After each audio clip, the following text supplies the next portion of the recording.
رفقا چطورین؟ امروز اومدیم به همراه امید یک لایه از ذهنمون رو کنار بذاریم و یه نسخه قوی‌تر از خودمون رو بسازیم. امید چه برای ما آوردی؟ اول اینکه من سلام میکنم. اولین قسمت پادکست راه بیاه. بعد پادکست راه بیام با این هدف طراحی شده که شماها عزیزان در کنار ما در مسیر رشد گام برداریم و به اصطلاح راه بریم. و اینم بگم که اصلا پادکستی نیستش که بخوایم صرفاً ما خودمون رو از نگاه بالا و پایین داشته باشیم و اگر حالا قرار موضوعی صحبت بشه یا هر چیزی که گفتگو کنیم در گام اول هدفمون رشد خودمونه و ساخت یک کلونی قوی‌تر و بهتر که در کنار ما این قبیله شکل بگیره که تو این کشوری که هستیم با همه سختی‌ها و هر مشکلاتی که هست بچه‌ها و همسنای ما بتونن از نظر ذهنی رشد پیدا کنن. آره نه واقعا هدف ما برای این پادکست به نظر من خیلی خوبه. اگه همراهی کنین ما رو که خیلی بهتر میشه.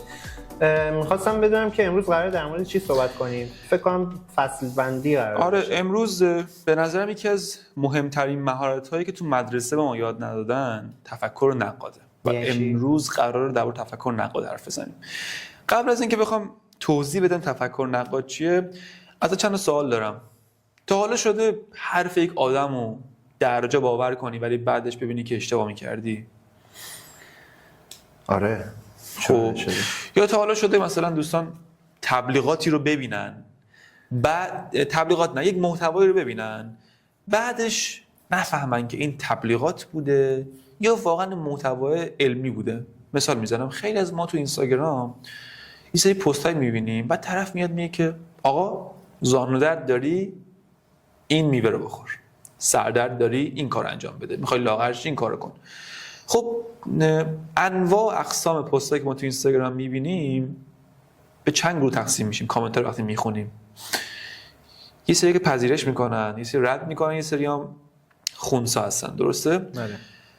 و اکثریت متاسفانه چون فکر میکنن اون طرف دکتر، پزشک یا یه روپوشی پوشیده هرچی داره حرف درستی میزنه و ناخودآگاه گول میخورن. اگر تفکر نقاد داشته باشیم باعث میشه که اون فریبو نخوریم. تفکر نقاد حالا چرا ما نسبتا ایرانی تفکر نقادمون ضعیف‌تره؟ چون خیلی آدمای تعصبی هستیم نسبت به مردمان دیگه. الان اگه تو خیابون به مثلا مادرمو فحش بده تو گام اول چیکار میکنیم واقعا؟ فحش میدیم. آره یا فحش میدیم ما بهش یا بهش حمله میکنیم فیزیکی، بستگی به حالا نوع فرهنگ ما داره دیگه. نمیخوام شعار بدم بگم آره الان من تفکر نقاد یاد گرفتم نه من فحش نمیدم. نه، صادقانه این حرفایی که داریم میزنیم اینجا اون به اصطلاح صدشه، کمالشه. حالا من گوینده چقدرشو خودم تو زندگیم استفاده میکنم بستگی به خودم داره. تمام تلاشم اینه که به نحو احسن انجام بشه. ولی دیدگاه تفکر نقاد میگه اگر تو خیابون یک نفر به تو فحش داد حتی به خانواده‌ات اونجا تو باید چیکار کنی؟ دیدگاهش نه دیدگاه میگه که اون فحشه در اصل مادرت که نشید نه شاید تو شنیدی. خب یعنی چی؟ من واقعا باورم نمیشه. یعنی که مادرت تو در اصل اون فحشه نبوده که اون صفت نبوده که خب پس میتونی خیلی راحت بگذری ازش. صد تفکر نقاد یعنی تعصب نداشته باشی. این دیگه واقعا تعصب نیستش. من اینو قبول ندارم. یا رد میشه از این. آقا من باید بقبولی به من، حالا بقیه متوجه بشن. خب الان من چرا این مثال رو زدم اینقدر دردناک بود؟ من صدشو مثال زدم که همین اول گاردت بریزه که نکن تو نسبت به این قضیه گارد من راضی نمیشم. خب من که این حرفو زدم اگه کسی به مادرم فحش بده شاید منم متقابلا همین رفتار انجام بدم. خب پس چرا به همه باید بگیم که این کارو نکن وقتی خودت هم می‌خوای انجام بدی؟ باریکلا. من اون تفکر نقاد خالصشو گفتم که اگر یک نفری انقدر تفکر نقادش قوی باشه که میتونه دور از تعصبات باشه. حالا یعنی ما میگیم، یعنی تو میگی که آدم باید رو پنجا وایسته، نه صرف باشه نه صرف، هر چقدر میتونه بهتر. هر چقدر میتونه بهتر به جلوتر. خب بعدش هم الان این چیزی که شما میگی هر چی بالا باشه پس ضرره به نظر.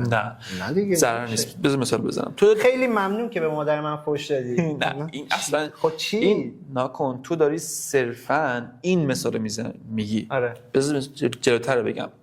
حالا قبل از اینکه مثالا رو بگیم، اول اینکه تفکر نقاد ما رو به هم میریزه.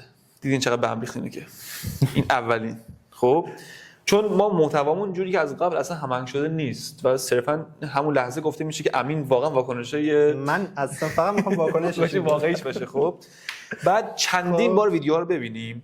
بعد نکته سوم، کسی که داره این ویدیوها رو میبینه خواهشاً بعد دیدن ویدیوها یک فاز دانایی نگیره که از فردا بیاد بگه بله کسی که به مادر من فحش داده من بهش چیزی نمیگم. تفکر من این مثال رو فقط صرفا زدم که بدونی که آقا اون خالص تفکر نقاد کتابی ترین حالتش دیگه چیه. من به نظر من هر چقدر بگی که آقا فحش نده بازم نمیشه. طرف میاد از بغل در یه چیزی میگه تو نمیتونی بگی خب مرسی، هی تو ذهنت بگی مرسی متشکرم. خب چون تعصب دارید تمام شده. بعد اونجا خودت چی به نظرت اون مادرت که حالا این مقام مادر خیلی بوده. بله. نزدیک روز مادر هم هست. همین دقیقاً می‌خواستم بگم نزدیک روز مادر.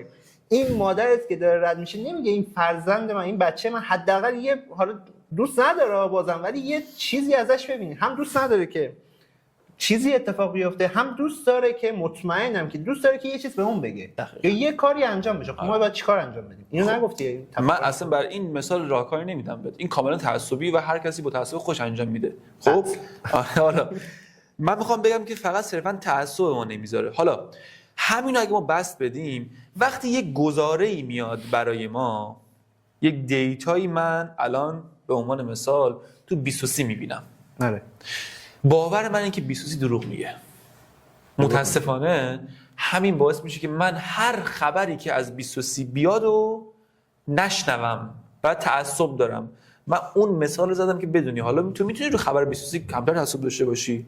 خب میتونی مثلا صرفا روی باورهای درسیت یا چیزایی که تو زندگی اتفاق میفته کمتر تعصب داشته باشی. پس زمانی که یک گزاره میاد طبق تفکر نقاد ما یا میتونیم اینو رد کنیم یا پذیرش کنیم یا نیاز به اطلاعات بیشتر. گزاره میدم به شما الان. میگم که آقا خربزه رو با عسل از بچگی به ما گفتن نخور. میتونیم خیلی راحت بگیم اوکی درست میگن. میتونیم بگیم نه اشتباه میگن، من از فردا میخوام خربزه عسل رو بخورم. یا بگی آقا من تا یک مقاله ای رو نخونم این امکان پذیر نیست برای من حتما مقاله بخونم. اگر این مقاله گفت که آره یه معتبر، حالا مقاله معتبر گفت آره من نمیخورم. تفکر نقاد اینه که ما ذهنمون پرسشگر باشه، هی سنجش کنه، انواع فرضیات مختلف رو ببینه و در نهایت به یه استدلال برسه. چرا سر ما انقدر راحت کلا میره؟ چون تفکر نقاد نداریم. یه فرمول ساده میگم بهت، اصلا تو همین جای ویدیو ببین، همین فرمول از این وقت استفاده کن، انگار نزدیک 60% راه رفتی. دیگه کلا نمیره. از کجا معلوم؟ از کجا معلوم شما لطفاً از این بعد قبل هر گزاره‌ای که میشنوید بذارید. نه. استاد دانشگاه از دیدگاه خودش میاد یه حرفی میزنه، تو اگر یک دانشجوی نسبتاً تحلیلگری نباشی، تحلیل نکنی، هر چی استاد میگه میپذیری. ولی بعضی موقع بارها شده از زمان ما از کلاس اول تا خود دانشگاه که بودیم بعضی حرفای مشاوره برای منطقی نبود. قبول نداری؟ آره. و یا چقدر دانش آموزای ما همین تفکر نقاد براشون مهمه.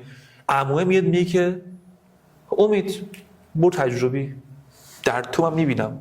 خب حالا اگه اون شخص فقط حرف عموش گوش بده، حرف پدرش گوش بده، می تجربی 2 روز دیگه میبینی که از خون بدش میاد. ولی وقتی از کجا معلوم بذاره پشت فرضیه عموش، پرسش عموش، بگه که از کجا معلوم من تو تجربه موفق میشم؟ از کجا معلوم من میتونم روزی 100 تا مریض ببینم؟